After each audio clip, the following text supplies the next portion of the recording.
Hey guys, welcome back to Release the Craftin. Priscilla here with another episode of Storycraft. I'm telling you guys some stories and doing some crafting. I don't necessarily have a story for you today necessarily, exactly, literally, but I have a tale to tell you. I have some exciting things to tell you. Right now, because it's December, we're gonna do a little special segment to extend the spooky season into the winter. We're doing the spirits of the season, and I'm gonna tell you guys some creepy spirits that exist around this time of year. You know, in time for the holidays. And if you haven't guessed already from the title of the video, I'm going to tell you guys about Frau Perchta. And I don't know how to pronounce that 100% accurately, so it's going to change over the course of this telling. Bear with me. But you guys, I'm really excited for this, like, the whole series. Like, just this theme in general, I'm very excited for. But also just this particular one. This is the one I thought about when I thought about extending spooky season into the winter season. And, yeah, this was the first one at the top of my list. So it is the first one I'm going to tell you guys. It's very appropriate. Let's just jump right into it, okay? So Frau Perchta is also known as Berchta or Bertha, and is often associated with Frau Halla, the Norse goddess Frigg, the Baba Yaga, and La Befana, interestingly enough. And she comes to us from the Alps of southern Germany or Austria, and is seen either, and this is sort of a controversial thing, like we can't all really agree across the board what she is, but she's either seen as a spirit, a witch, or a goddess. And I'm leaning more towards like old world goddess than I am like spirit or witch, and you'll see as we go through this. Initially, Frau Perchta will present as a beautiful woman, all decked out in beautiful, like pristine white robes. It's usually the standard trope of all dressed in white, blonde hair, blue eyes. That's a very standard feature of women in white in general, as far as like folklore and those sort of things are, mythology type things. The woman in white is usually Caucasian and very, very blonde and Nordic type looking. But in this case, she doesn't just have the blonde hair, blue eyes set that we're used to. Her hair is almost white, like the icy snow, and her eyes are an icy blue, but also crystalline. So they sparkle a little bit like they're made of crystals themselves. And she can sometimes be seen having an iron stud or a ring in her nose. So just a little bit of face jewelry, you know, like a little cute touch to add to the whole package. It's a little metal, and I kind of love that. It's also a little metal in her nose. But I will come back to her true form later, because if you guys haven't guessed yet, this is not her final form. So Frau Perchta has been called, and pardon my German, I don't know any Deutsch. She's been called Spinnstubenfrau, or the spinning room lady, and that's where her connection to Frigg, the goddess Frigg, comes in. Both are recognized as goddesses of spinning and as of goddesses of the home, so of domestic chores and duties and things like that. And you know, there's a little bit of overlay there. In the case of Frau Perchta, though, it does matter how tidy your home is, and we're going to also touch on that in a second. Frau Perchta will typically appear at your door on the 12th night of Christmas or Epiphany, so sometime around January 5th or 6th. And that's like, the 12th night is like a Catholic thing, but it's also here. So there's some ties to like older celebrations that included that, but Epiphany being a Catholic celebration, 12th night being a totally different thing. Look it up. I didn't look up all the details for that. I just went, oh, I kind of know what that is, and we're going to move on right past it. When she does appear at your door, you have to welcome her into your home graciously and happily, and knowing full well that the second she steps inside your door, she's going to immediately start judging the shit out of your fucking house. Like, from top to bottom. She's going to walk around, she's going to drag her finger across the shelves and see if you dusted and see how clean your home is. It is the worst kind of house guest you could possibly have, and it gets worse. So, if you have judgmental parents who come to your home and judge how clean it is, they have nothing on Frau Perchta, because she's really going to go, like, she's going to come down on you for it, and just bear with me, you're going to get there. But she will go around, check and see how clean your house is, see how kind and gracious of a host you are, but also see if you have spun all of your flax. Because it's important that you have all of your flax spun, because the time after Christmas, so when the Christmas holidays end, is when you set up the loom, because it takes a lot of space, right? So you're done celebrating, you're done partying, you set up your loom, and you start weaving, so you have to be ready. So if you're not ready to start weaving, then you're slacking in her eyes.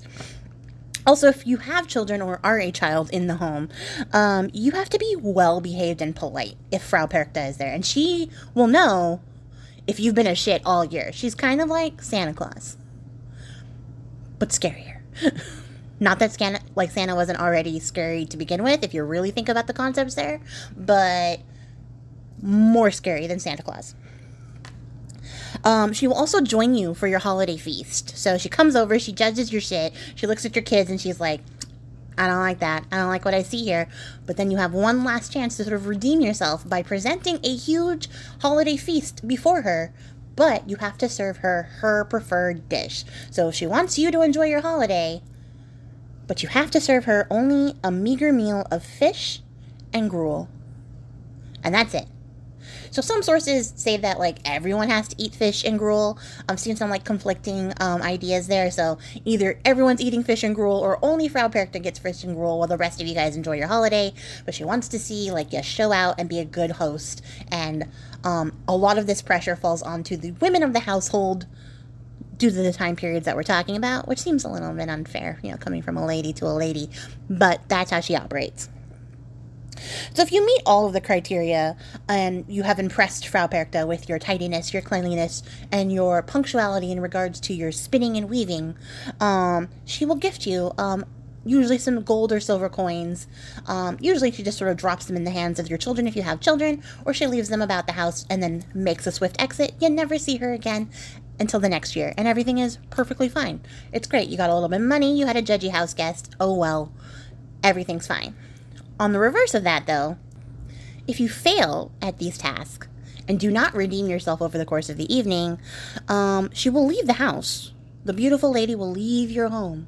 And then that night, when you're sleeping, thinking that you're safe and sound in your bed, she will appear in her true form. Her white robe will be exchanged for one of rags, and gone will be the visage of a beautiful young woman. Instead, you will have a bent-back, haggard old crone with leathery, papery skin, long cracked nails that are sharp as talons, and she'll have a long beaked nose made out of iron. Sometimes she can be seen walking around with a cane, but don't be fooled by her age or the cane, because she is wicked fast, stronger than any man, and she only uses the cane because under her robes, next to her long silver knife, is the foot of a goose.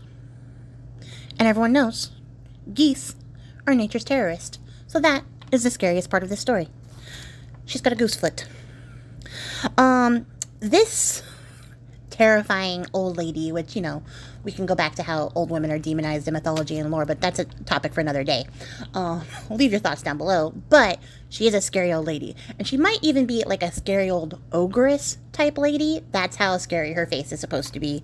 But she will loom over you in the night, and she will tell you that you have not been keeping a tidy home, or you have not been behaving well. And then she will spring on you, gut you with her silver knife, and then replace all of your entrails with garbage and rocks. So she'll just stuff you full of rocks and the trash that you have left around your house, stitch you back up, and leave you there for someone to find you in the morning, and everyone's going to know that you pissed off Frau Perchta because you keep a messy house.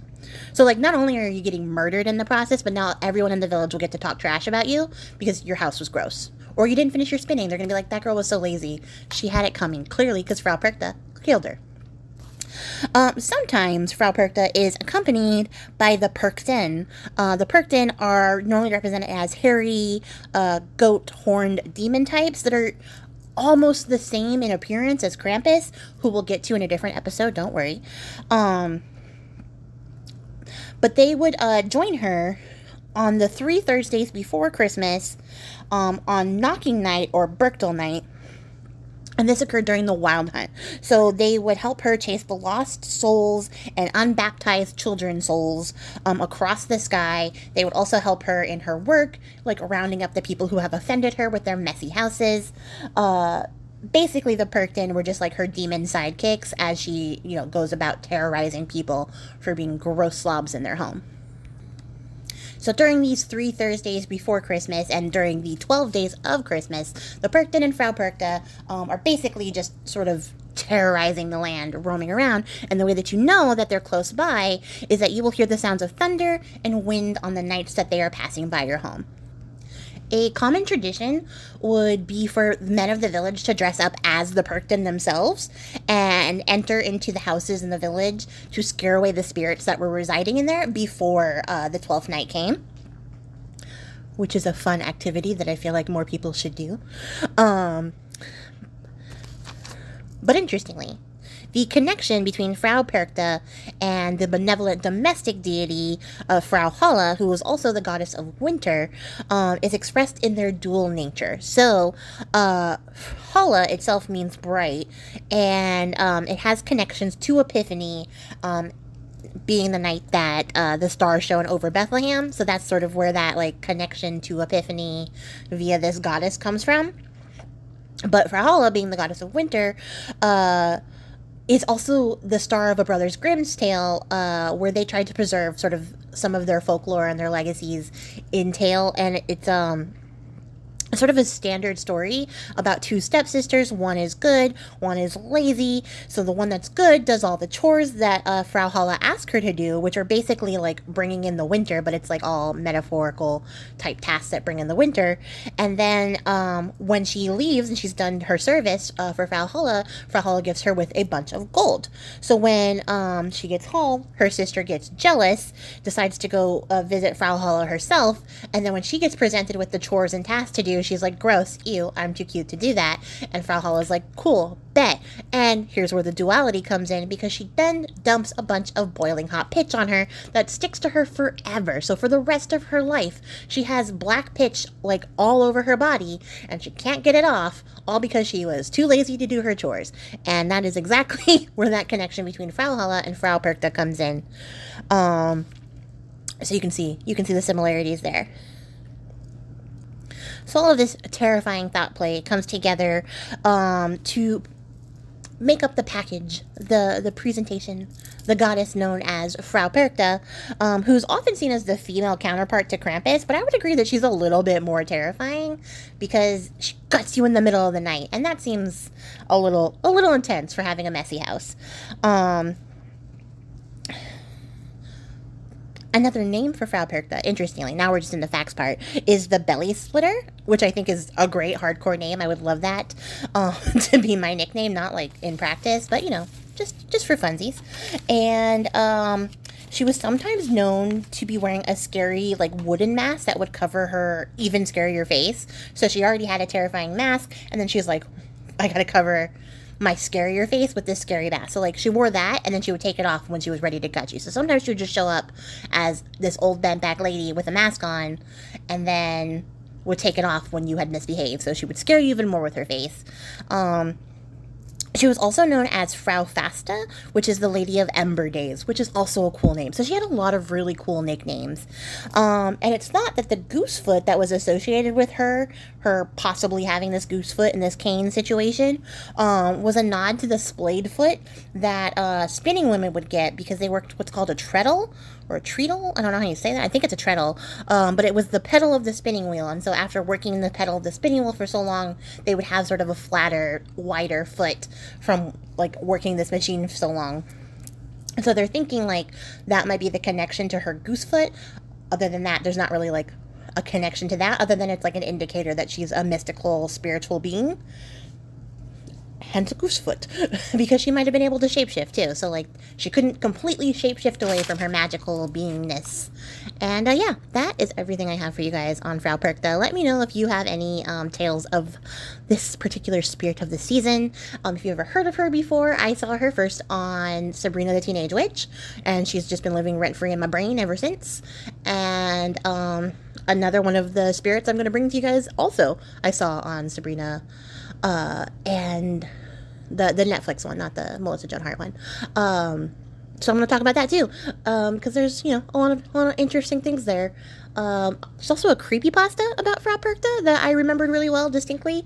So I'm going to link that below because I think you guys will enjoy that one if you like scary stories. And yeah, that's going to be it for me, you guys. I will catch you guys all in the next one. If you made it to the end of the video, I appreciate your faces. And until next time, happy crafting, guys. Bye!